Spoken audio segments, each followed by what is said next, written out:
hear me, Jessica? Not over the mic. Okay. The meeting of the Business License Commission is called to order. We begin to acknowledge that the land on which we gather, and that is currently known as the City of West Hollywood, is the occupied, unceded, seized territory of the Gabrielino, Tongva, and Gabrielino Keys peoples.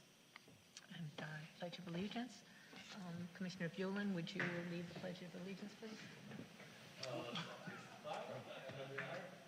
Pledge allegiance to the flag of the United States of America and to the republic for which it stands, one nation, under God, indivisible, with liberty and justice for all. Thank you. Jessica, could we please get a roll call, Secretary? Commissioner Cochran, Present. Commissioner Ng, Here. Commissioner Hang, Here. Commissioner Woolen, Here. Vice Chair Yusupov, Present. and Chair Eisenberg. Here. We have a quorum. Thank you. Okay, approval of the agenda for August 8th, 2023. Are there any changes to tonight's agenda? There are no changes. Okay, do I have a motion to approve the agenda? Motion to approve. Seconded. Okay, may I have a roll call, please, Secretary? We had a motion by Yusupov, and then the second was by Commissioner Cochran. Yep. Two people said, okay. Commissioner Cochran, Aye. Commissioner Ng, Aye. Commissioner Hang, Yes. Commissioner Woolen, Aye. Vice Chair Yusupov, Aye. and Chair Eisenberg. Aye. And the item is approved. Okay, thank you. Now we have approval of the minutes of July 11th, 2023. Are there any changes to the minutes? There are no changes. Okay, can we have a roll call? Or can we have a motion to approve the minutes? Move to approve. Second. Okay, may I get a roll call, please, Secretary? Commissioner Cochran, Aye. Commissioner Ng, Yes. Commissioner Hang, Yes. Commissioner Woolen, Abstain. Vice Chair Yusupov, Aye. and Chair Eisenberg. Aye. And the item is approved. Okay, now is the time for public comment. Do we have any speakers at this time, Secretary? There are no speakers at this time. Okay. All right, so we'll move on. Do we have a public hearing? There are no public hearings. And no unfinished business? No. Okay, now we have new business. The Business License Commission study session. The city staff will provide an overview of the Business License Commission's purview, roles, and responsibilities pursuant to Chapter 2.32 of the West Hollywood Municipal Code, its established bylaws, the Ralph M. Brown Act, and the Code of Conduct adopted by the City Council by way of Resolution Number 01-2604, as well as an overview of the Neighborhood and Business Safety Division. Hi, good evening, Business License Commissioners. I'm Jessica Benitez, Code Enforcement Supervisor. Also with me tonight is Vito Adamides, our Neighborhood and Business Safety Manager, and also Grace Yeo, our Deputy City Attorney. So I'm going to ask Granicus to show our presentation. Let me ask.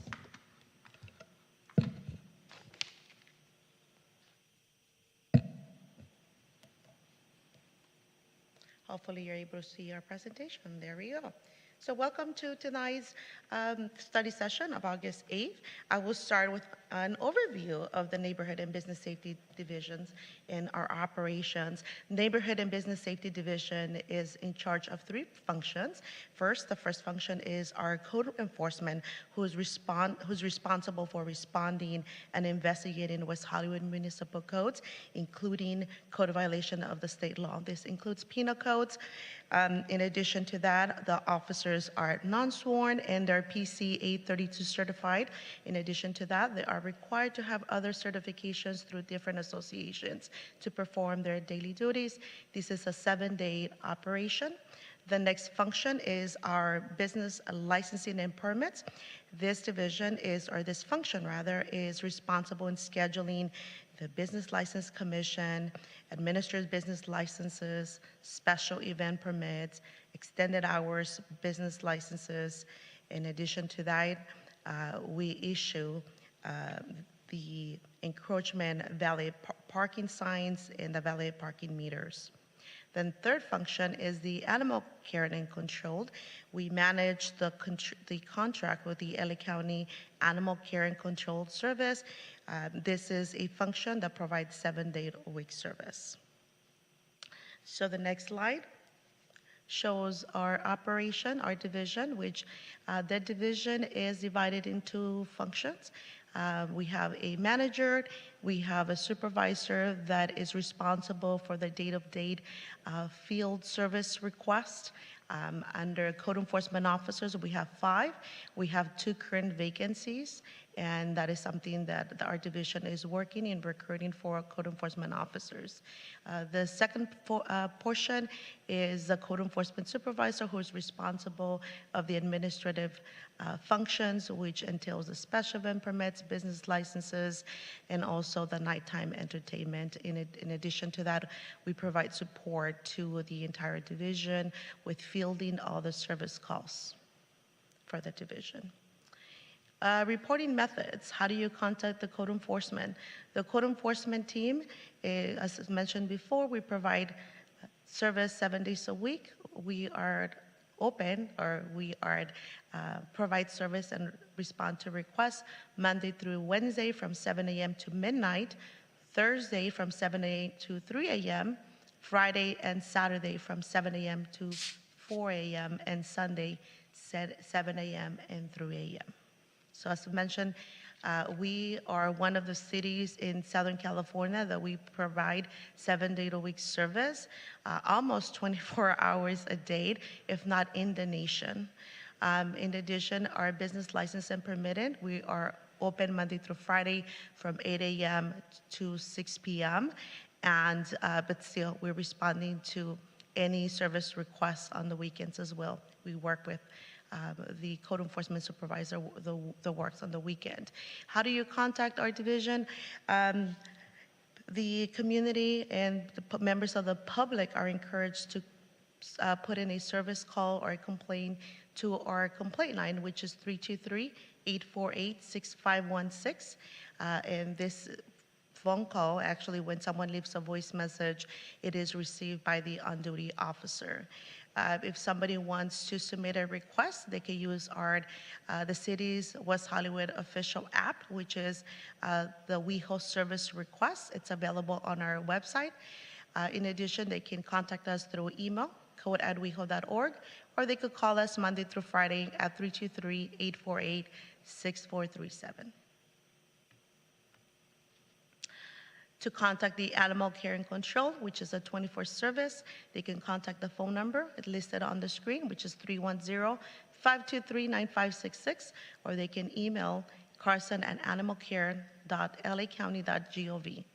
Also, they launch an online application, and you can also submit a service request by using this app, and the website is on our screen. So the types of enforcement that our code enforcement team deals with is vacant properties, property maintenance, noise ordinance, short-term vacation rentals, construction management ordinance, illegal construction, zoning requirements, business license and tax requirements, and all permit conditions requirement. In addition to that, we also monitor the special event permits that we issue through this division. And also the entire division, we provide field services, or pretty much we're here to provide vendor enforcement for Pride and Halloween. So both the manager, the supervisors, and all the officers are out in the field, with the exception of the administrative team. Fallon gets to enjoy Halloween. So the next slide, it shows the service requests that are received through our office. As you can see, we've reflected the service requests from 2019 to present. In the 2023 slide, you only see the service requests for the past 6 months. To date, we've received 3,748 service requests. Last year, we received 7,166 service requests. The next function that we do is the business licenses. And every business in the city is required to have what we call a business tax certificate through the revenue division, that is through our finance department. And only 34 business types are required to have a regulatory business license. On the screen, you will find the most common business licenses that we issue. That is animal grooming, dance, entertainment, extended hour businesses, health clubs, home sharing, locksmiths, massage parlors and technicians, motor vehicle rental, pawnbrokers and secondhand dealers, peddlers, sidewalk vending, tobacco retailers, valet parking. So out of those 34 uses, there are 6 business type categories that must come before the Business License Commission to obtain approval. Those are our cannabis business license in the adult use retail category, medical, delivery, consumption, and also we have the legacy, that is the subcategory of the medical dispensary, the extended hour business license, and the gun dealers.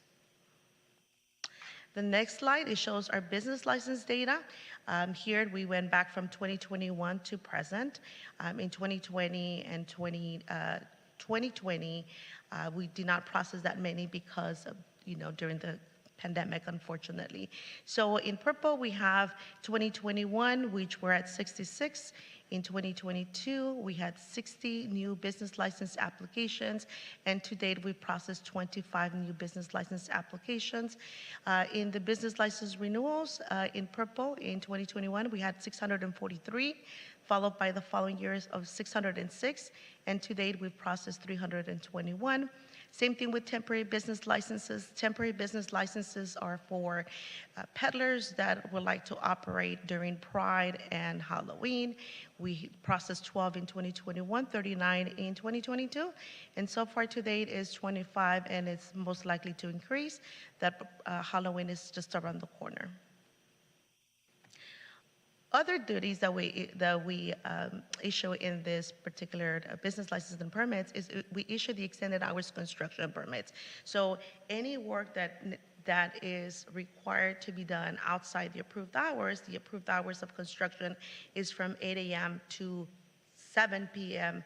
Monday through Friday, and on Saturday interior only, and on Sunday construction is prohibited, as well as during holidays. If someone needs to do construction work, either because it's a bank and the bank has to operate during the hours and they cannot do it because they're going to install an HVAC system, this is when the applicant must submit an extended hours construction permit. The other category is the special event permits, and this is restricted to our brick and mortar establishments. Each business is allowed 12 activations or 12 special event permits per calendar year, unless it is restricted by their CUP, their conditional use permit. There are some businesses that have a restriction up to 3 special event permits. And pretty much who is required to do this.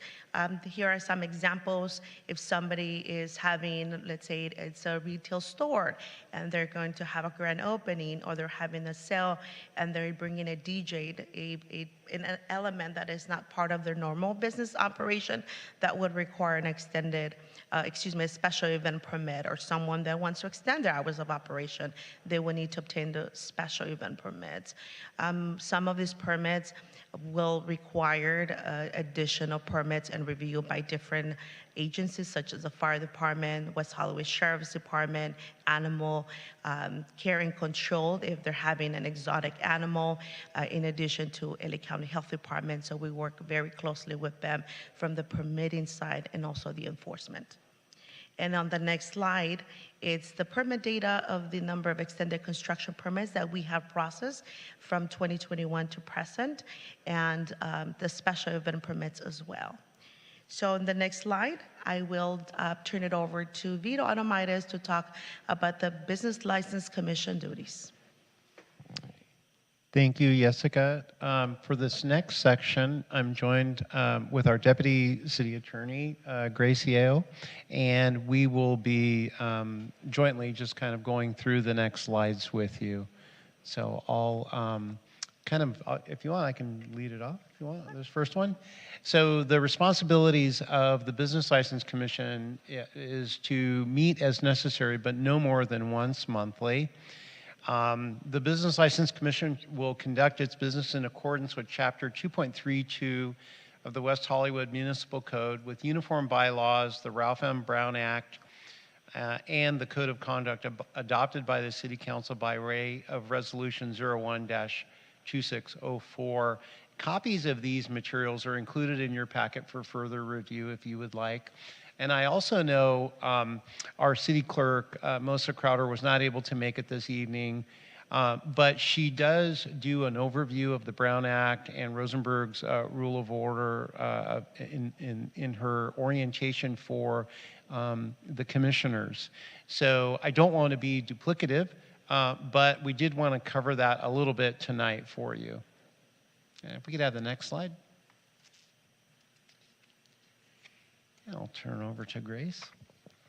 Sure. Good evening, Commissioners. So what we've prepared here are several slides going through the relevant sections of the West Hollywood Municipal Code. What we don't want to do is just go over and read the code, but we wanted to just pull certain sections and highlight certain provisions that regularly come up during our hearings and where there's been questions before. So we're going to sort of go with the flow, but we'll go over some of these provisions, and if you have any questions, please feel free to ask. And there will also be a question sessions at the end as well.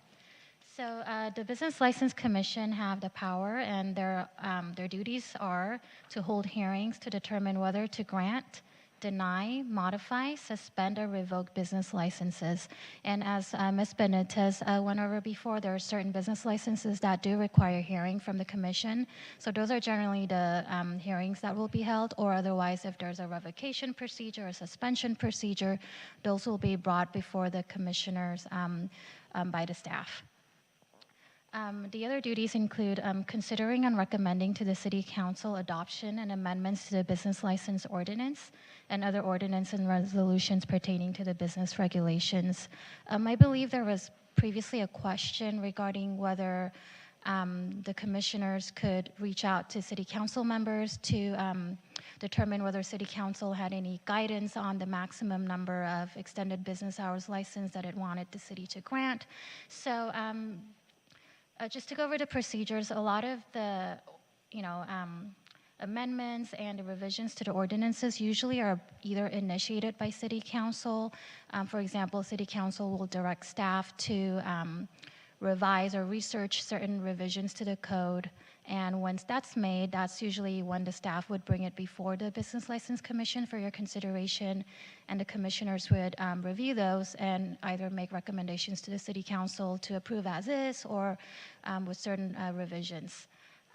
Another way, though, the Business License Commission could potentially initiate revisions to the code, but we do want to remind you that the main duties of the Commission is to grant, deny, modify, or suspend business license hearings that are before you. But what we don't want is business license commissioners to sort of go and initiate and explore and read the code and figure out what needs to be done. But if there certainly are issues that are repeatedly brought before the commissioners, and you believe that just because of the repetition and certain issues that don't seem to be resolved or appear in every sort of hearing, then that is something that commissioners could consider, and that would require procedures to either direct staff to do some research so that the issues can be properly agendized, and it would be held for a discussion, and at the discussion or at the next hearing, commissioners could direct staff to make certain revisions as necessary.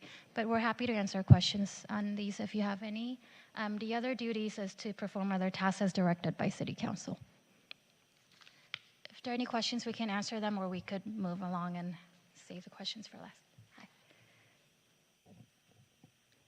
So in the previous slides, there were a number of violations and then calls to code compliance, right? And then as we saw in the graphs, they are ever increasing, the number of complaints from year to year. And the data for this year already showing that it's going to, if it's going to continue same way for the second half, it's going to exceed for the number of complaints for the previous year.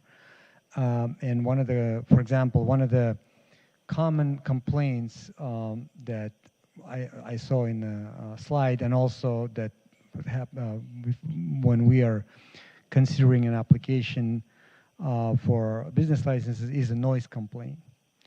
And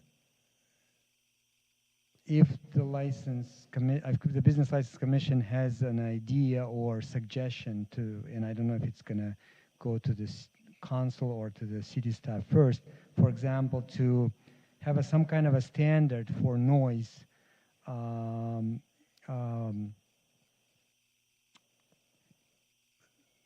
for the businesses to have certain signage asking for their clientele to observe the quiet hours, also maybe list a number, a complaint line or an app or a QR code, and make it a requirement for businesses that work extended hours or late hours to have that signage. What would be the process to get that done? Like, let's say commission discusses that and feels like that's something that would be helpful. What would be the next step? So there could be several ways to do it. It could be a direction to the staff to agendize the item for the business commissioner's discussion at the next hearing. And after discussion, it could be a direction to the staff to either revise the code, for the commissioner's consideration, or to reach out to city council for guidance. And then, of course, that would have to follow its own procedures with the city council. So it could be done several ways. But I do want to point out that I believe there are certain ordinances that do address noise issues. I forget the code section off the top of my head, but I think there is a section that says, if noise is a consideration, conditions can be imposed to sort of align with, I believe the noise section is section 9. Chapter 9. Chapter 9, right. To address that. So I do want to encourage you to read that section, but of course, if there are certain ideas where, staff is happy to discuss that with you and find a solution for that. So the understanding is that there is no specifics on particular signage for businesses in that chapter. And what the idea is to create some uniformity. So if we want to, so I guess the first step is to put it on agenda, discuss it as a commission. And then if the commission decides that that would be helpful, then we can just have that decision and that would go to the staff to see how it can be implemented. Is that the process? So, Vice Chair Yusupov, so the City Council is the legislative body of the city, so they enact ordinances. So the process could be, as Grace indicated, that staff could receive a recommendation from the commission with regard to these changes as noted here on this slide. And then staff could bring an item to the City Council for consideration, adding to the noise ordinance, the existing regulations. So it would come up as in front of the City Council as a recommendation from the Business License Commission, something like that? Right. It would be an ordinance amendment to the city's noise regulations, which is Chapter 9 of the Municipal Code. And staff, through this recommendation from this commission, would prepare an item like that for their consideration. Okay, great. Thank you. Okay, if we could move on to the next slide. Okay, so section 5.08.070 addresses the manner of the hearings, which I'm sure you're all familiar with, but just to quickly go over that, there's a testimony section, usually from the applicant, who may present any facts to show why the license should be granted or not. And then, of course, other interested persons, there would be public speakers during the public hearing session to either discuss, why the license should be granted or not. The item that we do want to point out here is that a lot of these testimonies and the public hearing section, it involves the scope of the issue is why the license should be granted or not. So we'd like to remind the commissioners that that really is the extent and the scope of the inquiry. Of course, commissioners could ask questions of the public speakers that it was held during the Dobrik's hearing, and that's acceptable and that's allowed. But we do want to remind you that usually those are for clarification questions, and it has to pertain to the conditions at issue. And of course, another point, and it'll come out later in the slide, is that the commissioners, you guys are quasi-judicial bodies, right? And then once the decision's made, the decision could be appealed to City Council, and the record made here would be part of that record of the appeal. So we do want to have those inquiries appear and be fair and unbiased. So a lot of times it would be questions of facts and questions for clarifications. And of course, the filing protests, those are the public comments that usually are presented before the commissioners prior to their hearing. I just wanted to add on that, if I could, Chair and Vice Chair and members of the Business License Commission. So when we do receive comments, emails, letters, we try to, through our Secretary, Valen, we try to capture the number of those, and we also try to provide copies so that you're aware of those items before the Commission meeting. Sometimes we receive those on the very day of the meeting, correct, Valen?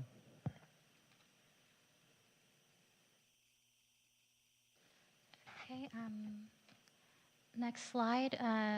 This municipal code addresses the revocation.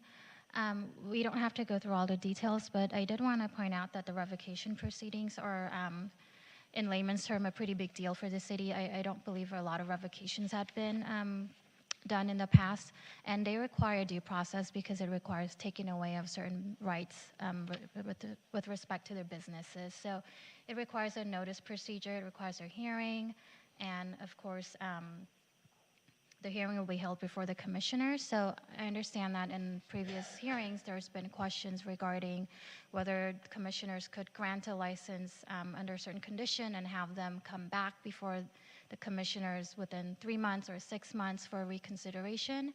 That's sort of akin to a revocation proceeding, which is why, there's a code section that says licenses shall be granted for 1 year unless stated otherwise. And once that's granted, that's a right that's vested within the business. And therefore, any taking away of that right requires a due process hearing, including a notice, including a statement of charges, which are initiated by the director of the division, and a hearing before the commissioners. And again, because the decision would be before the commissioners at the end, we do want that process to be sort of clean, where staff is the one initiating the revocation proceeding, notice, the process is followed, it comes before the commissioners, and it's clean and it's unbiased, as opposed to the commissioner sort of initiating that. So the code section talks about revocation notice. The director determines whether a hearing is warranted. So that's, again, the purview of the director of the division. Can I ask a question about that? So sort of related to Dobrik's. So for example, when they got their license approved to extend an hour, in a year from now, do they just simply need to apply again and then their license is extended an hour, or do they actually need to come before the commission and ask again for us to approve of their license? There is a renewal process in the code. I believe it's with the department, and usually it is renewed within the division without coming before the commissioners. But if there are issues, I'm sure the staff can address that too. Right, and I think Jessica was going to chime in as well. Yeah, so in particular this business, they would just have to submit the annual fee renewal, and then we will issue the license. If our division is having issues, we will go through the motion. If we can go through issuing citations, administrative citations, and go through the criminal side and file through our city prosecutor, or bring the business before this commission. So they would really only come back to us if there was a problem. But if everything was running smoothly, they would just submit the annual fee for the extended license and go on from there. Correct. And we will go through the motion that if they were problematic, we will do a staff report. We will initiate the hearing to either suspend or revoke the business license. Got it. Thank you very much.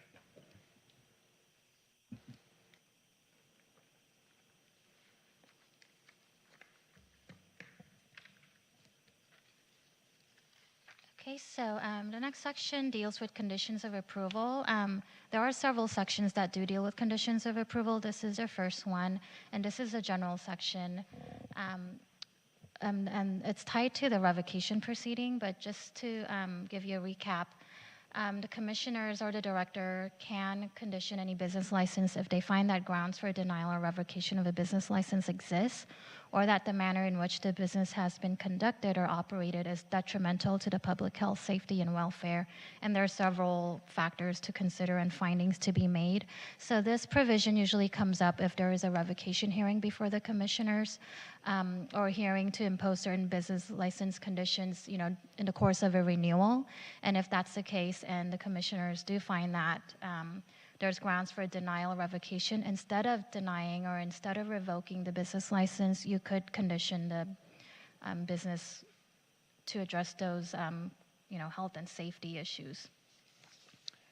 If I could, Grace, could you, I know one of the questions that we received at the last commission meeting was, can the Business License Commission add conditions to a permit?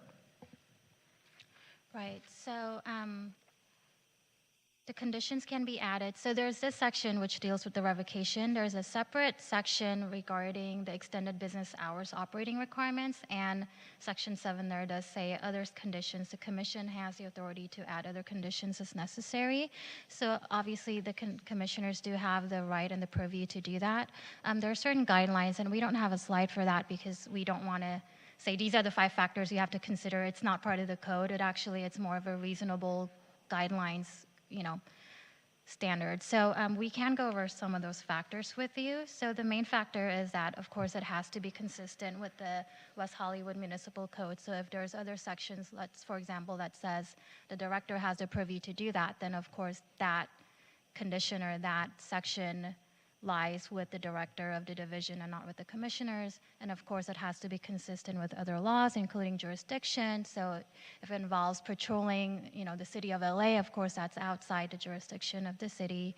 The other important part is that the conditions can't be imposed on speculation. It has to be based on certain facts or findings that tie to the criteria of approval or denial.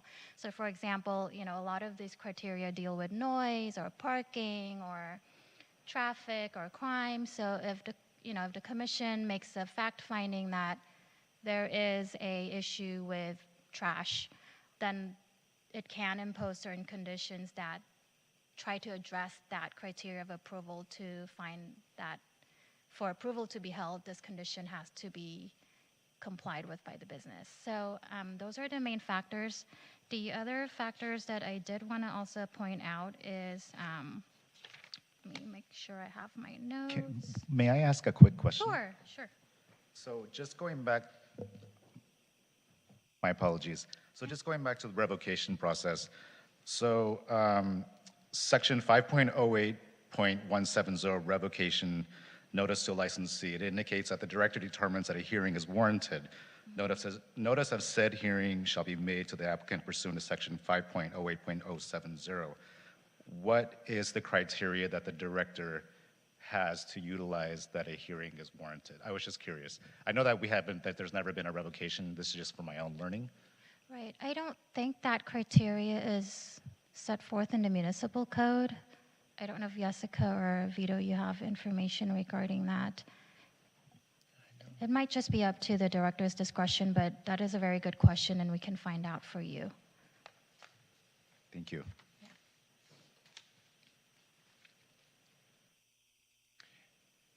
Me. Just an additional clarification point for the commission, just from staff, is with regard to the extended business hour operating requirements and the ability to add additional conditions to a permit. Grace, is the commission limited to adding conditions on a permit specific to extended business hours, or are they able to do that with other types of licenses as well?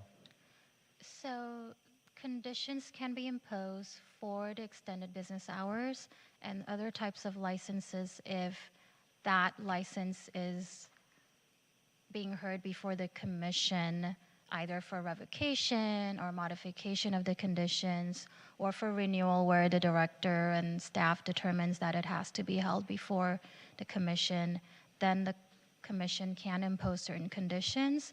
And again, tying to that section, if the commissioners find that there are grounds for denial or grounds for revocation, and you instead choose to impose certain conditions. Thank you.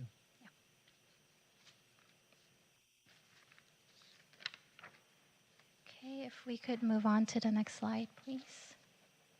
I think we've already covered this, but the commission's decision are subject to appeal if an appeal is filed within 15 days of the mailing of the notice, the mailing of the decision, and the hearing as part of the appeal. Jessica, could you chime in on, so let's say the commission took an action to approve a license and somebody wanted to appeal that. Could you walk us briefly through that process and what the cost would be and when the timeline specifically from the date of the hearing that an appellant would have to file an appeal? So if members of the public would like to appeal the decision of the Business License Commission, they have to file an appeal to the city clerk's office within 15 days of the business license decision being mailed to the applicant. In other words, the commission approves it today, the 8th, and then we mail the signed resolution to the applicant the following morning. Then after that, they have 15 days. The cost of the appeal is half of the business license application. So in this case, if the business license application was $2,000, then the appellant would have to pay $1,000 plus mailing fees. The total cost for the mailing fees, which would require a public hearing, is about $2,200. So the appellant would have to pay approximately $3,000 with the example given. Once the city clerk's office receives that application, then a hearing will be set at the next city council meeting, whenever it's available, and schedule it for calendar. Then city staff will prepare the staff report based on the denial points of the reason why they want to appeal the decision. Maybe the appellant feels that the criteria was not met, and therefore the staff is responsible in responding to those points. So that would be the appeal process.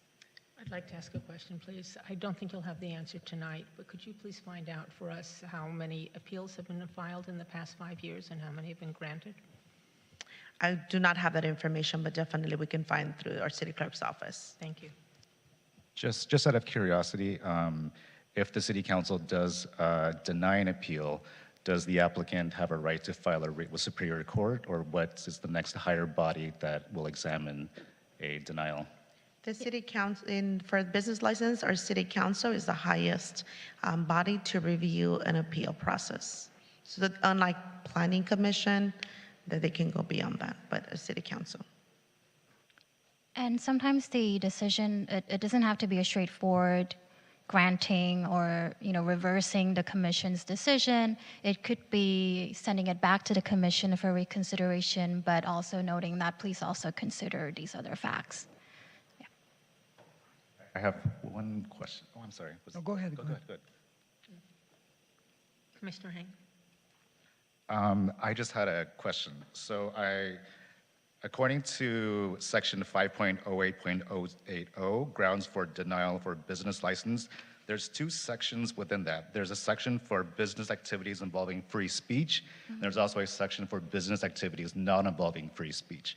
I'm a layman, I'm not an attorney. If you can help educate me, I would love to learn more. Because under section A, businesses activities involving free speech, it says the director shall approve an application for businesses activities involving free speech, but it cannot be denied. However, for businesses that do not involve free speech, the appeal can go before the Business License Commission to adjudicate. So I was just curious on what the differences in terms of those terminologies of the law are. Okay, so the question is, how is the city determining that certain businesses involve free speech and certain businesses don't? So free speech, of course, because there's different constitutional laws and, different laws regarding regulations apply to free speech. Generally, free speech, the only way a city could really regulate it is by time, place, and manner. So it's generally, right, like you could say, you can have your activities here, you can talk about it in this place at this time, but you can't really regulate content. So that's why generally different rules apply to businesses concerning free speech and businesses that don't. Usually the licenses that involves free speech are like artists seeking a license to perform, at a sidewalk or something like that. And you briefly touched on it earlier, but if you can further explain appealability, the denial of an application, First Amendment activity, because you sort of touched on that earlier. So I was just curious how that would apply to us, and that's under section code 0.090, effect of business license denial. Okay, if you could bear with me while I get there. Denial of an application.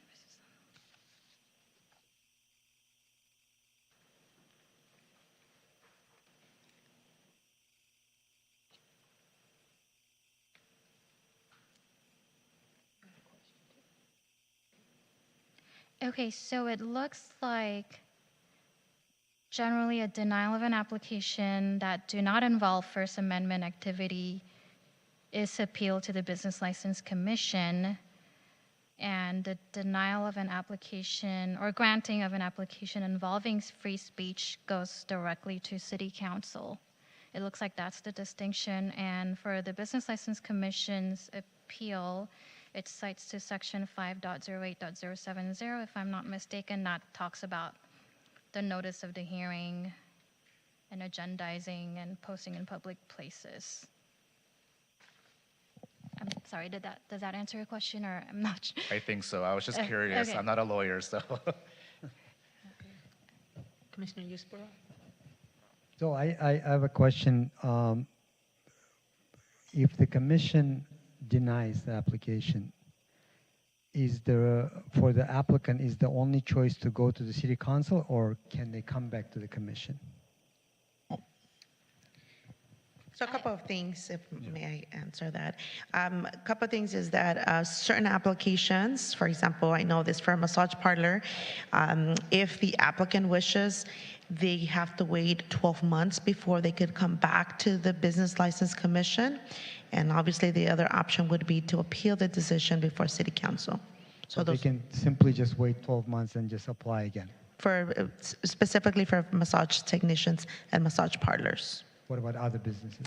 I would have to check onto that, but I think it would only be through City Council. So then, in case of this Dobrik Pizza, first time they weren't granted extended hours, and then they came back. What was the process there? I believe that wasn't if my memory serves me correctly, I believe that was sort of a continued item, right? Like it wasn't a new application with new facts. Right, and I believe there was a tied vote, 2-2. And then I'm looking to Jessica for some help on this. I think there was a tied vote, yes. And there was a action to bring back that item to the full commission.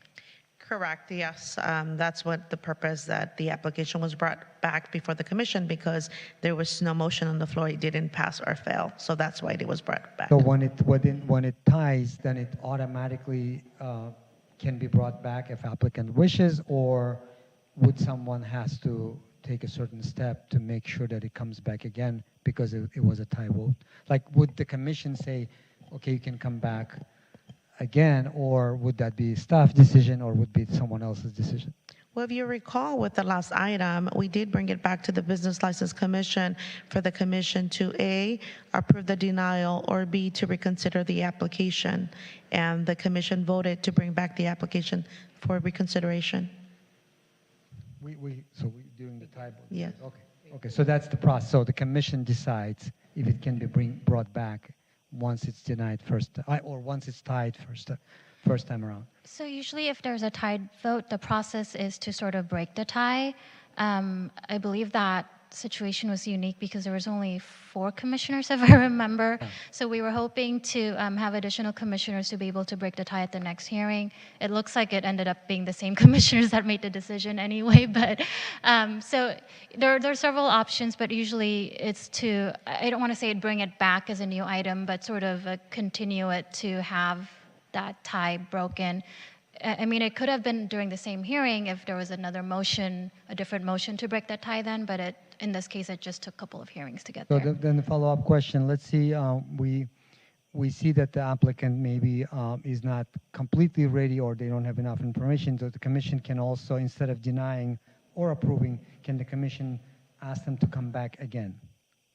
Within much shorter, not 12 months, but maybe a couple of months once they rectify or prepare the information. My understanding would be that it wouldn't be okay because I actually just looked up the code section and it does say if an applicant's business license application for a particular business activity has been denied, the director shall not process a new application by that applicant for that business activity for a 12-month period after the denial, unless the director determines that the reason for the denial has been cured and no longer exists. So it does sound like it's just not massage parlors, but all of the license applications, once denied, can't be reapplied for another 12 months period. What if there was not even a vote whether to approve or deny? What if the commission felt that the applicant is not ready or information is not there, and instead of a motion to deny or approve, we had a motion to continue? I see. Right. I see. Okay. Right. I think the continuance in that circumstance would be appropriate because you're not taking formal action to deny the application. And if the commission's wanting more information from the applicant doesn't have that information, or it's not included as part of our report, the commission, it would be appropriate to request a continuance and give additional time for the applicant to get that information, and then staff would bring it back, ensuring that all that information that was requested was provided. So a continuance, so you wouldn't be taking action to deny, you would just say, we need additional information, we're going to continue this item to our next meeting, and staff will work with the applicant to obtain that additional information. And if I can just add that to that, Vito, that's exactly what happened with one of the applicants that was requesting for extended hours, that the commission didn't feel comfortable with the data presented. Therefore, we came back, we gathered the data that was requested, and based on that, you took action on that item. Okay, thank you. And one more. So as far as additional conditions, there could be a situation where applicant is not, maybe there's a condition that could be deciding factor on whether they can be approved or not. So what would be the power of commission to impose such a condition?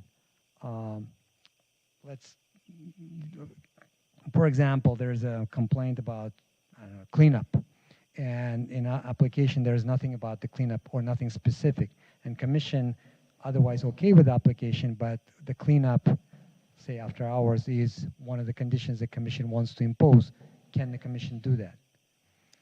So it's a little difficult to answer a hypothetical question, but assuming that the condition ties to that one particular, cleanup procedure, and that is within the findings that the commissioners do need to make, then I would believe that would be appropriate depending on how it's phrased.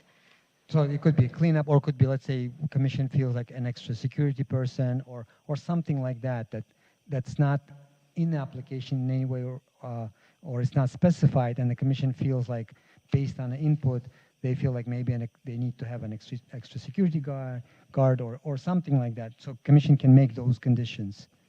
Right. Instead of telling you're denied or come back, or we can make it as a condition and then make it part of the motion to approve with that condition.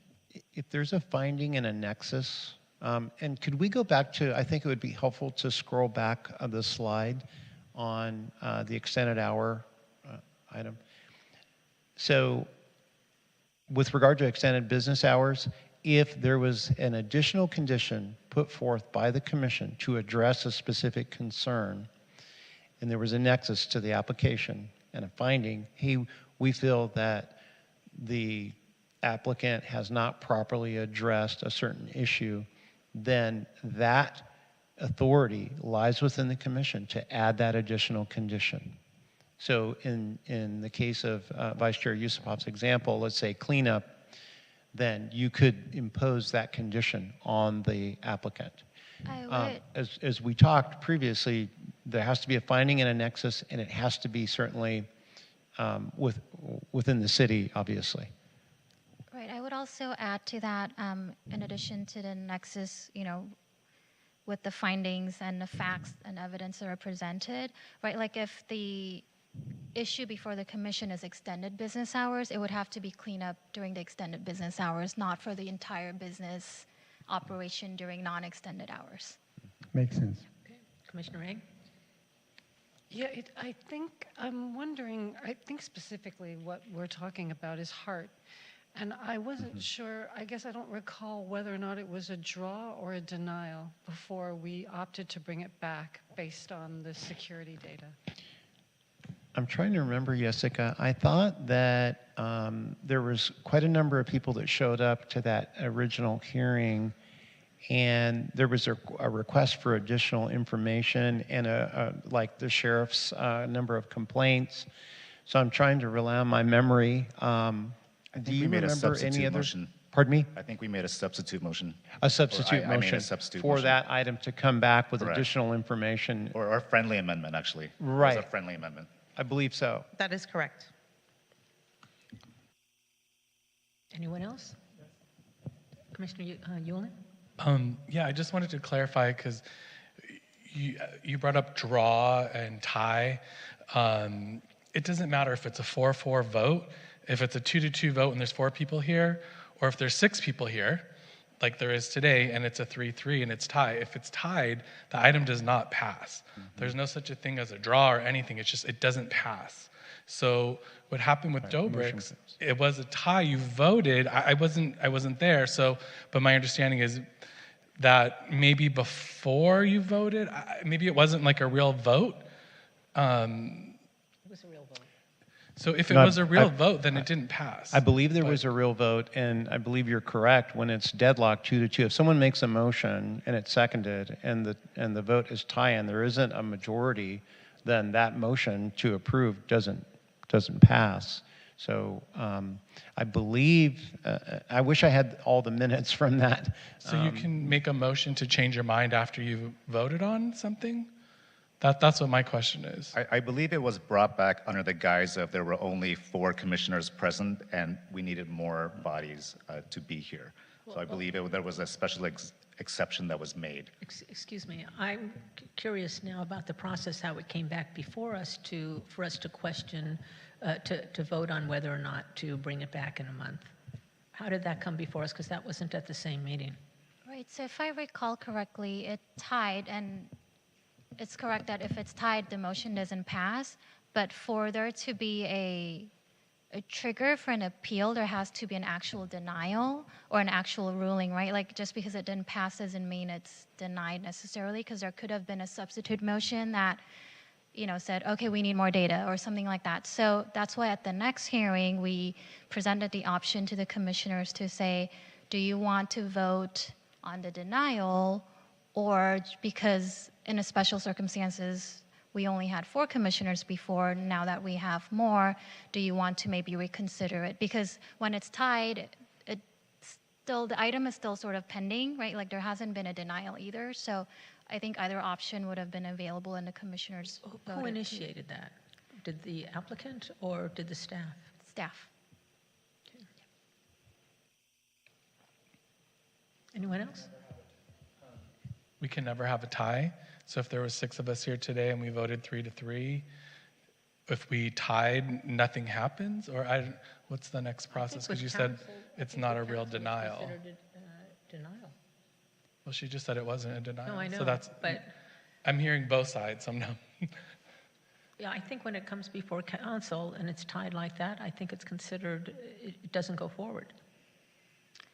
Do you have the bylaws? I think there might be some issues addressed there. And maybe an exception was made because we didn't have a full commission at the time. It was so few commissioners, maybe the exception was made. Yeah, usually when there's a tie, we try to get a consensus one way or the other with substitute motions, but let me just check the bylaws. 1 second. I think there's like voting issues, right?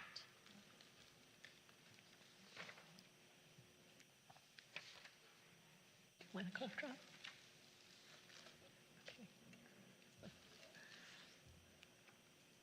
If I can just, it comes to memory that only those who were present at the first meeting were allowed to vote for the second meeting for Dobrik. So if you were not present for the first meeting, you were not allowed to vote to continue to have another hearing or not. Let them answer. I don't recall that. Yeah. No, I'd say the answer is no. Everyone who is participating at that night can vote. I thought everyone could have voted except for Commissioner Cochran, if I remember. I but abstained again, my because I memory made a public comment before being a member of the commission. Otherwise, anyone on commission could make a comment. Right. I think it was just a coincidence we had a limited commission that we only had 4 members. Well, actually, I believe what happened was Chair Eisenberg was not at the first Dobrik's hearing, but No, was. yes, I was.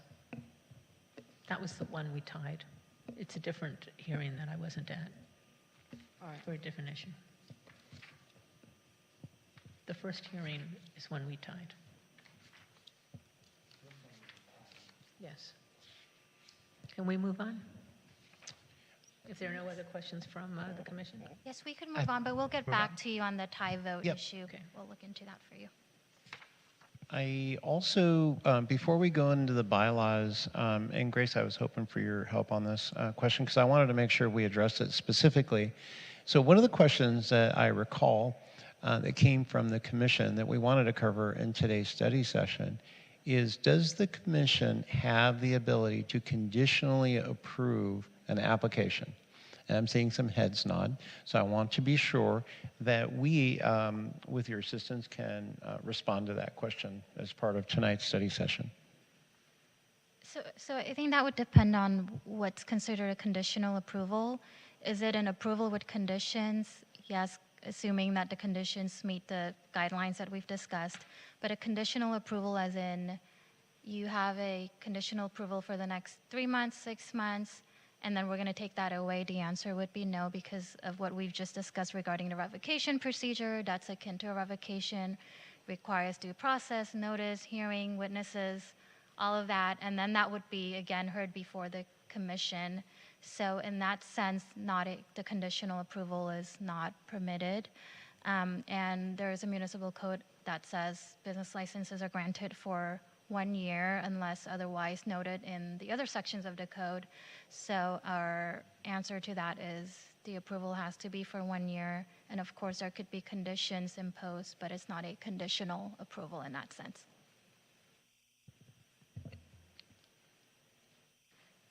Thank you. Do you want to? So I'll continue with the bylaws. I think Grace is going to reviewing additional information for you. But in your bylaws and in your packet includes what is the purpose and intent of the bylaws and as it relates to the Business License Commission. So we've included a copy of it in your packet. So it just says here, the membership and duties of the Business License Commission are prescribed in Chapter 2.32 of the West Hollywood Municipal Code. Bylaws set forth the procedural rules for the conduct of the commission meetings. In there, you will see a number of important points and helpful information about how these commission meetings are to be conducted. Also included here is absences from meetings. So commissioners can be absent 3 regular meetings in any 12-month period. Up to 3 additional absences in a 12-month period will be permitted for the purposes of bonding with a new baby, adopted child, or foster child, and will not be counted against the allowable number of excused absences. So we do want to communicate to the commission. It's very important for regular attendance. If you're going to be, and we know sometimes things happen, please let staff know in advance that you may have an absence from the commission for a certain reason. We're happy to work with the city clerk's office in that regard and ensure that we cover that. Also, there is, let's see, additional information on the next slide. Let's see.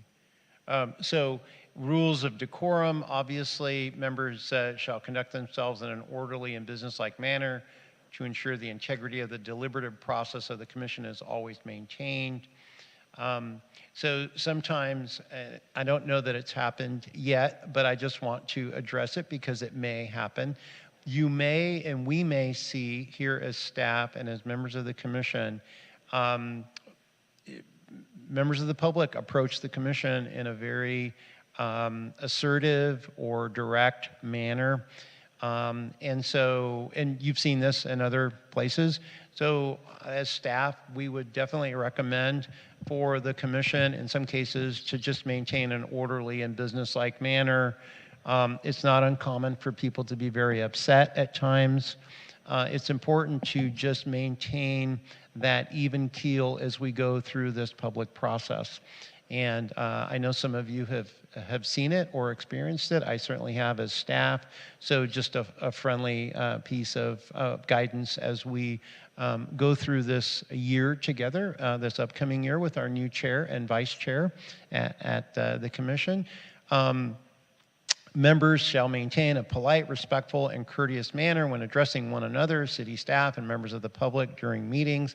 Obviously, I think the commission is very polite with each other and polite with staff, and I think that's very important in terms of the decorum for the commission.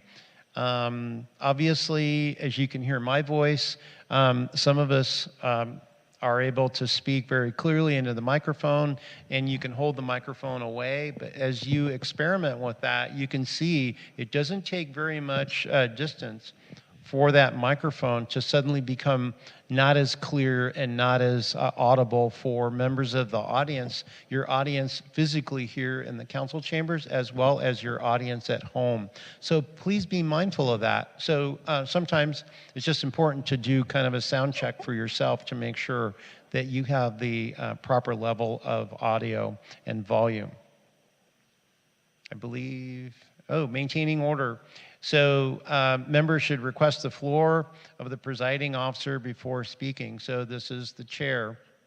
And in the absence of the chair, it would be the vice chair. So when speaking, members shall attempt to avoid repetition and shall limit their comments to the subject matter at hand and should express their views without engaging in lengthy debates. Obviously, I think this speaks to running a business-like meeting, right? Keeping to the point, being clear and concise with regard to comments and information that you provide. I haven't seen this, but obviously this is here for good reason. When one commissioner is speaking, the other commissioner shall not interrupt or otherwise disturb the speaker. Just common courtesy. It goes a long way in conducting a smooth and business-like meeting. And I think we have additional information. So communication with members of the public addressing the commission. Commissioners shall not engage the person addressing the commission in a dialogue with the commission or city staff. Just keep that in mind. Sometimes when folks want to address the commission, they're making comments or statements. You will also see speakers who will want to engage directly with the commission, and sometimes it's argumentative or it's confrontational. We certainly want to avoid that. You may have seen it in other places. We're hoping to minimize that here at the Business License Commission. So we have a summary of Rosenberg's Rules of Order. I believe our city clerk, Melissa Crowder, covered this as part of your orientation. Did everybody get an orientation on Rosenberg's Rules of Order? Okay, Commissioner Eng did not. All right, anyone else did not receive orientation on Rosenberg's? I'll just make a note of it because we'll certainly follow up with the clerk's office on that. So just a summary here.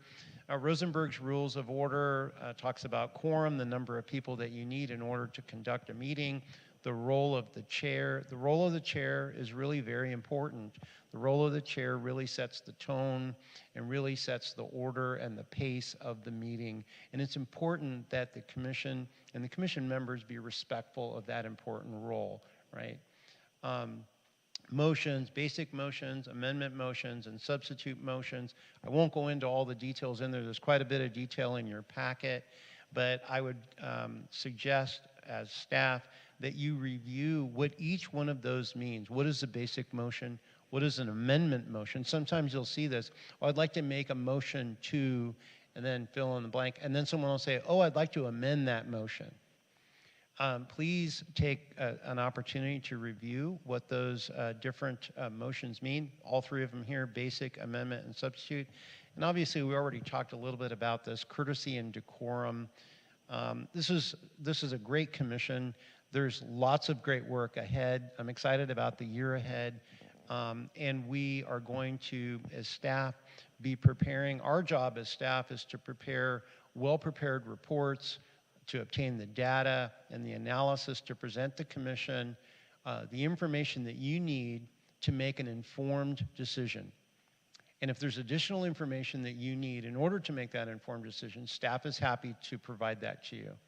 So I'm very, I take that role and responsibility as staff to the commission. And with my team here, we all share the goal to provide the very best information we can provide to the commission as we bring these various licenses and application types to you for review. I think we have the Brown Act. So the Ralph M. Brown Act, I think everyone here is familiar with the Brown Act. This was a law that was enacted in 1953. It's found in Government Code Section 54950. It guarantees the public's right to attend and participate in meetings of local legislative bodies.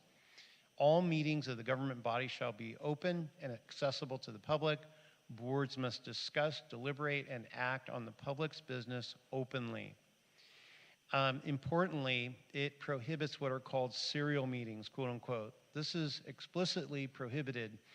This is the use of direct communication, personal intermediaries, or technological devices that are employed by a majority of the members of the legislative body to develop a collective concurrence as to an action to be taken by members of the legislative body. I believe our city clerk, Melissa Crowder, covered in her orientation with the commission. In today's day and age, you know, we have things called smartphones, and we communicate via text, via email. And so it's very important for the commission just to be mindful that if you're communicating with one person and then you decide to email another person and you decide to, you want to avoid what are called those electronic serial meetings where you're communicating with a majority of the commission on an item that has to be deliberated in public. I know that some folks in the past have sometimes even made that mistake by when you respond back to an email, hitting reply all, right? Or not including people on your blind copy list, right? So please remember that because it's an easy mistake to make. I've seen it happen in other places where I've worked where people made a mistake where they, you know, just out of rush and responding to something, hit reply all. And then they got a phone call from the city attorney or from the city clerk's office. So I'm trying to avoid any of you experiencing that mistake as well. The next slide. Oh, one question on the Brown Act. So I've heard different takes on this, but so say on Instagram, one of our local blogs posted something about an upcoming meeting that we as commissioners should not be commenting on that post or on any post on Facebook regarding a topic coming up, correct? Yes, for various reasons. So, sorry, yes. For various reasons. So Brown Act is, of course, one consideration because on social media you could be considered to have had a meeting if you respond to a certain post and say, hey, I think we should vote yes on this. I think this is great. And, another commissioner respond, so that could be a Brown Act violation, but also for deliberative privilege, if something's under consideration and hasn't been ruled on yet, it hasn't been voted on yet, technically that could be sort of withheld as a privileged information. So, we do want to encourage you to avoid any sort of social media posting on how you have voted or how you are inclined to vote. Okay, and then second question on that is, can we encourage people and say this is an important matter coming before you? We encourage you to come and speak at public comment on this item, but not say, what your views are. I believe so, but I'll get back to you on that one. Yeah. I have a question. If we're all attending the Congress of the Commissioners and we're sitting at the same table, does that constitute as a serial meeting? Because the majority of us will be sitting at the same table. No, I don't believe it does. There are exemptions within the Brown Act, and I believe in the exemptions, like attending a conference. There's a list. I don't know, Jessica, you don't happen to have the exemption. But I believe there are exemptions in there. And you're not talking about an item that's being considered. You're just having a dinner. And you're not having any deliberation or discussion about an upcoming item. I believe it's perfectly allowed under the Brown Act. The Brown Act doesn't prohibit people from having a table at a luncheon or a dinner like at the annual Congress, but it does specifically prohibit those discussions that turn into a majority discussion and a vote about how you're going to vote on an upcoming item. So I think we're on safe ground with the annual Congress that's coming up for boards and commissions. Right. But please don't, if I'm sitting at your table and you start talking about an item that we're going to be considering in the future, I may step in and say, we're not going to talk about that here, just so I can keep you out of trouble and keep me out of trouble too. Right, so this is an overbroad statement, but it says it does not apply to social, ceremonial, educational, or other gatherings as long as a majority of the members of a body do not discuss issues related to their local agency's business. There you have it.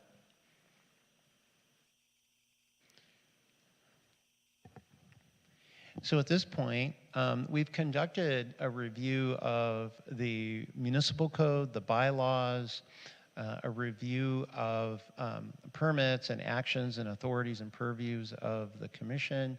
We've gone into a little bit related to Rosenberg's Rules of Order and also the Brown Act. And here we've arrived to a point in our study session for any questions that the commission may have that you would like for us to answer or further discuss. Okay, why don't we start with Commissioner Cochran, and we'll go down the road to see if anyone has any questions. Thank you, Chair. I think for now I don't have any questions. Thank you. Commissioner Hang? Thank you, Chair. Going back to the Dobricks, what I recall is we voted to uphold the denial or give the establishment a second chance.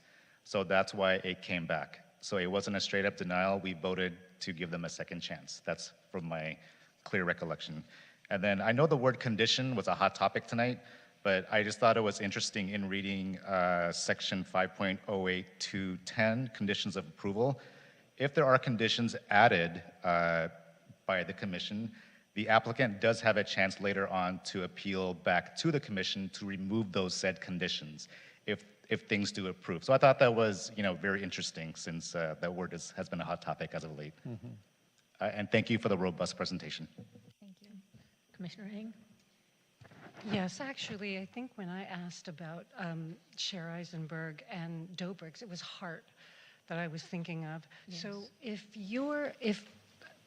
my understanding is that she was not at the first meeting, but was allowed to vote the second time. So how did that affect the condition that you said if they're not present for the first one, they can't vote on the second? I don't think it's so much that if you're not present for the first one, you can't vote on the second. But I do recall for their Hart WeHo, there was a discussion on that issue, and Chair Eisenberg had read the staff reports, and we reviewed the staff reports, and it had all the issues, like it addressed what was at the previous hearing, and it was almost like a new hearing on the same facts with some additional information, as opposed to a sort of continued hearing where you didn't discuss previous facts and there was like a new item. So we thought it was appropriate for Chair Eisenberg to participate in the meeting. Yeah. Is that it? Commissioner Yusperov? Yeah, just a quick question on revocation. So revocation, whether, to bring the business in, a particular business in front of the commission for revocation hearings, that's decided by the staff, right? If there are complaints or violations amount to that. And there is no a threshold, there is no certain written criteria of like 10 complaints or it just has to be like discretion of the staff whether to bring it up back to the commission for revocation or not. I don't know if I can represent that there's no set criteria. There's no set criteria that I could find in the municipal code at this time. It doesn't mean that the staff doesn't have their own policies or points of consideration. I do have to defer to the division for that, but it does look like it is at the decision belongs to the director. Yeah. And so can we learn about those criteria? Like, for example, let's say certain business has a constant complaints about, like, let's say noise. Is there, and some of them could be just noise around the business, but not directly to, so staff can kind of use their discretion to see whether it's related directly to the business, or maybe whoever is complaining about the wrong business, right? But is there maybe criteria where it says if there are 100 complaints within 6 months on a particular issue, then this could be subject to a hearing or subject to starting the process of is there such specifics? I don't believe there are specifics like that. I don't believe we have written thresholds on what triggers a revocation. But a good starting point is if we get complaints regarding a permit, a business license that was approved by the commission and the conditions are being violated, we would initiate appropriate corrective measures in terms of a code enforcement action to ensure that those conditions are being upheld and complied with. And continued failure of the applicant to adhere to those conditions would be reviewed with our director, Mr. Danny Rivas, and we as staff would, if we found a pattern and a history of violating those conditions, then there is an allowance within the code and the regulations for staff to bring back to this commission a revocation hearing. I believe we can assume it's based on frequency and severity of the issues. Yes. And that could be also applied to a business that, say, was not even approved by this commission in the first place. Let's say some kind of a legacy business or a business that existed long ago, and if they are violating certain city ordinances, that could be applicable to them as well. If it's a business license that would be subject to review and approval of this commission, then yes. So there are some businesses that have licenses that are not subject to annual renewal. Right, and I see Jessica coming back perfectly on timing. So the question, Jessica, is regarding licenses that are in the city that engage in activity that would constitute a potential revocation. And the question was, would those licenses that the commission does not approve, would those also come back to the commission? And I believe the answer is no, but I'll let you chime in. No, that is correct, Vito. Although the regulatory business licenses that we have are renewable, and as soon as they pay their fee, and then we issue the new business license certificate unless they have a condition that they need to come before this commission. Most of those are the cannabis business licenses that have such condition. Other regular businesses do not have such condition. So they don't renew every year? Yeah, they do renew, but they don't have a condition that they need to come before the Business License Commission before we can renew it. What if they are violating ordinances or they have a significant number of or serious complaints against that business. So what actions we'll take is, A, we either go through the administrative process and issue citations, or staff will initiate a hearing before this commission. Even if that original license was not issued by or approved by this commission, right? So if the license, if a regulatory business license, so let's say something that does not come before you, I'm going to use a public eating with alcohol, a restaurant that perhaps is doing something that they're not supposed to, then our code enforcement team will issue administrative citations based on CUP violations, or it could be noise violation, it could be property maintenance violations, and then we'll go through the motion through that. And then after we review the case, and if we need to, A, take it before the Business License Commission, then yes, we'll bring that particular business before you, even if it was not approved originally by the commission, or we can go through the mechanisms of a city prosecutor to file criminal charges. And in the history of the city of West Hollywood, there has been one revocation of a business license pre-2011. One in Been only one? 2011. From what I know, yes, prior to it was in 2010. It was a series of issues that egregious issues that happened at that particular establishment. What type of business? It was a nightclub. And so since 2010, there were no other revocations. There has not been any revocation. Actually, I take it back. In sometime between 2012, 2013, there was a suspension of a business license because such business was violating the noise ordinance. Okay. Commissioner Volan? No further questions. Thank you. Okay, I don't have any questions either. So do we move on to the next section, or do you have more? Just one additional comment. I believe Grace completed her review and wanted to provide an answer on the question about tie votes. So there is no detailed bylaws provisions regarding a tie vote, but there is a section that does say any decision of the commission shall require a vote of the majority of the commission present and qualified to vote. So the way I would read that or interpret that would mean even a decision regarding denial would require a majority vote. If I remember correctly, the chronology of our Dobrik's vote is on the first hearing we were split. And then a month later, at the next meeting, you came back and asked if we wanted to meet again in a month to try and break the tie. Is that correct? Yes, It we was came back over 3 periods, over 3 meetings. Yes. The initial one, the request, and the second hearing.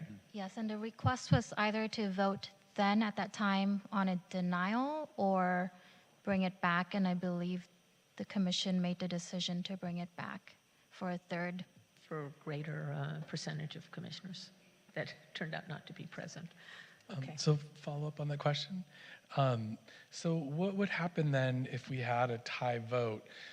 Is it then the chair's responsibility to say, hey, commissioners, we have a tie, we need to ask more questions, or decide, come back next month? Is that fair to the business, or what would you recommend that happens at that point?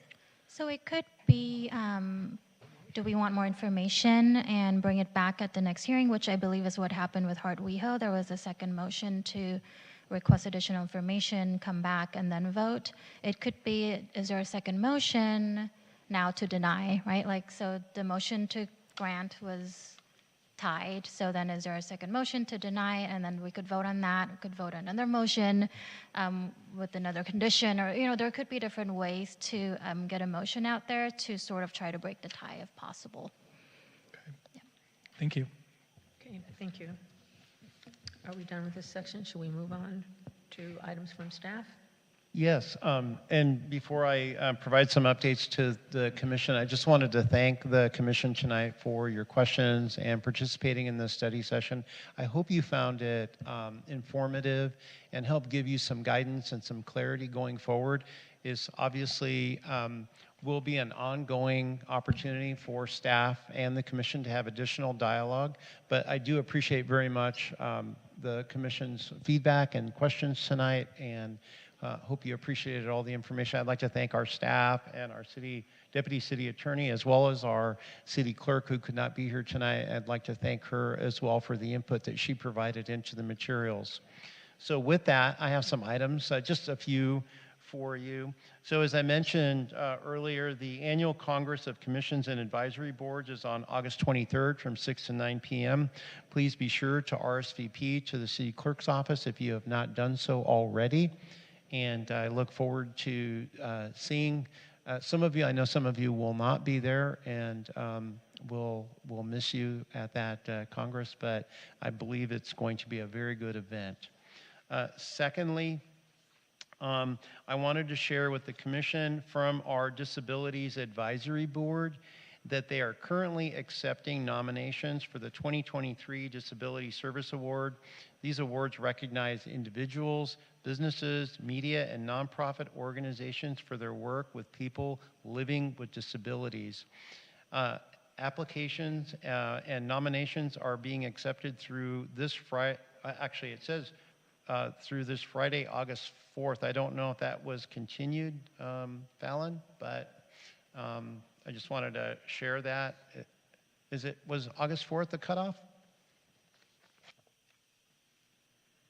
Well, I made an announcement about it. So. I don't have the document in front of me. So nominees will be selected at the Disabilities Advisory Board on Wednesday, August 16th at Plummer Park at 6 p.m.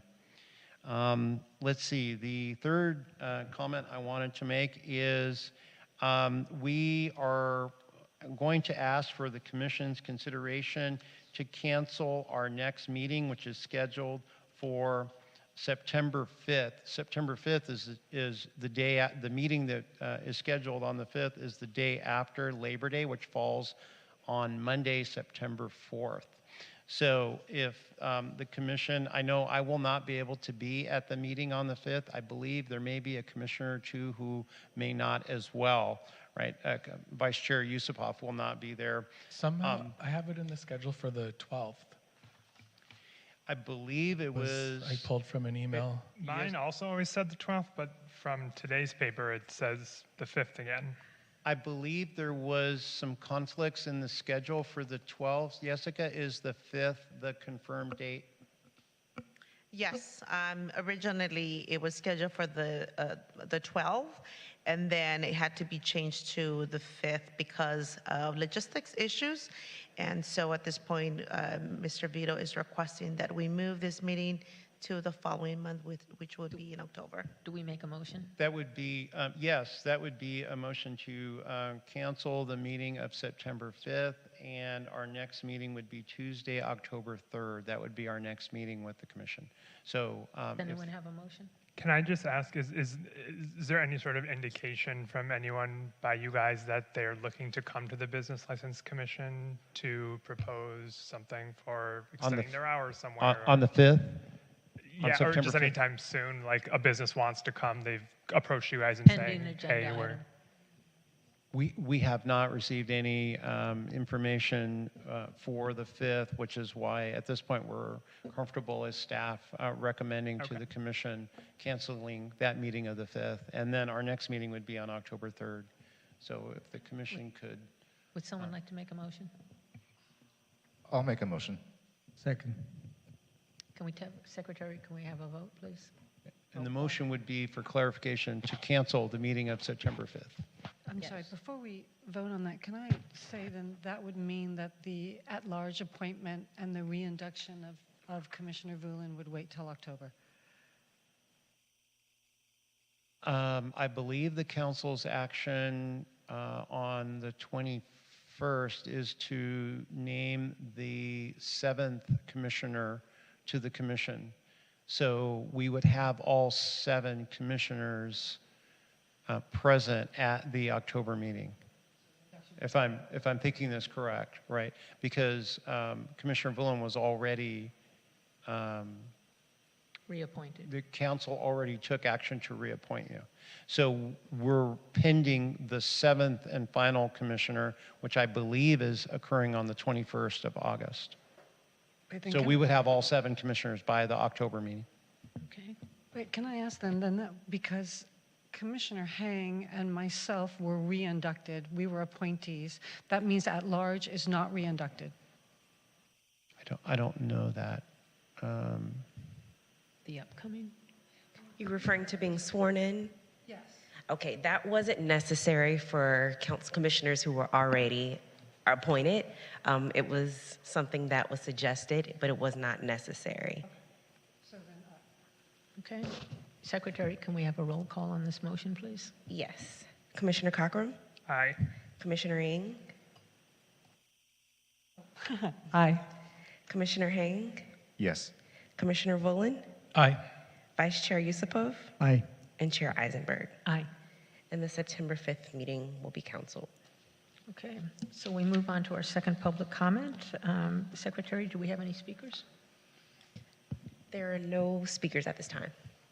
Okay. All right. Do any of the commissioners have any items to share at this time? We'll start this time with Commissioner Volin. Go down the row. No, I don't have any items to note. Thank you. Commissioner Yusbarov? I just wanted to mention that I was happy to see all the commissioners at the National Night Out event, and I'm so happy that our commissioners take a very active role participating in the neighborhood events and gatherings. So it was really great, and especially the one at Horn was one of the outstanding events, and I was looking forward to the next one. Okay. Commissioner Ng? Thank you, Chair. Yes, there are a few things I'd like to mention, or actually one is an inquiry. I know on the 3rd, the city held the West Hollywood Business Public Safety meeting. None of us were notified. I'd like to know if that is something that would be ongoing or would happen again, and if it's possible to access the meeting that happened. We're happy to ensure that the commission is copied on future notifications. I know that meeting was held here in the council chambers, and we had pretty good turnout from the business community. And there was a presentation from the Sheriff's Department, and Captain Mulder and Director Rivas had some comments, and then I was able to speak a little bit about the code enforcement side. So overall, I believe the meeting was very well attended, and there was some very good communication that was had with the community. But we're happy to ensure future meetings are, we provide notification. So no recording exists? I don't believe, I don't know, Jessica, do we know if that outreach meeting was recorded? I'm not sure. I think it was just a community I do type not meeting. know. We could find out, and if we find a recording, I'll make sure to share it with the commission. Yeah, I don't believe it was recorded. It was just a community meeting. Okay. All right, that's it. Thank you. Is that it? Commissioner Hang? National Night Out was great. Thank you, Chair, for hosting on the Hill, and thank you for the robust presentation. Thank you. Commissioner Cochran? Yeah, thank you, staff, so much for your presentation. I promise you it's a lot easier for us to listen than it is for you to present. So thank you. And that's all for me. Okay, I would just like to also thank you for a very thorough presentation from everybody, from Vito and from our attorney and from our secretary. Thank you all. I think it was very informative, and I think it helped us all. If I could share with the chair and members of the commission, I thought National Night Out, it was my first event here at the city of West Hollywood. I thought it was a tremendous event. It was just wonderful to see residents all over the city from all age groups, to just see people and have people say to us, hey, it was great to see the face behind the phone or the email at City Hall that they contact for assistance. So I thought it was a tremendous event. I think it was just wonderful to meet all of the various neighborhoods. I was able to sample some of the food in various locations, which I thought was great. But no margaritas. I did not have any margaritas, but I did have some food and some tacos. It was just a really, really super great event. And thanks to all the neighborhoods who participated in this event, who took the time and effort to put various food and just so there was shirts and just things for people to celebrate the national. I thought it was a great coming together of the community to meet all of our public safety partners. I saw in one neighborhood, a little girl was able to pull the horn on the fire truck, on the fire engine, and it was pretty loud, but she really got a kick of that. And I thought that was just a really, really great positive interaction with this place called West Hollywood, which is so special. So thank you for all that. I neglected to mention that in the October meeting, staff will be bringing 2 items to you. One is a compliance report on our cannabis businesses, and number 2, we have a variance for a cannabis business that we're going to bring to you at the October meeting. 2 items. Okay. Do you still want to speak? Okay. We were meant to get an update, right, and so we'll be getting the update in October, not just the compliance, but the update on openings, et cetera, yes? Yes, I believe that's part of our presentation, correct, Jessica? Yes. Yes, Okay. see? Everybody covered? Okay. Do we have any adjournment motions?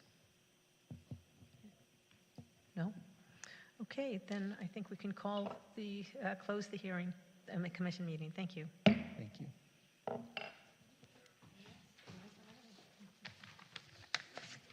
Thanks, Vito.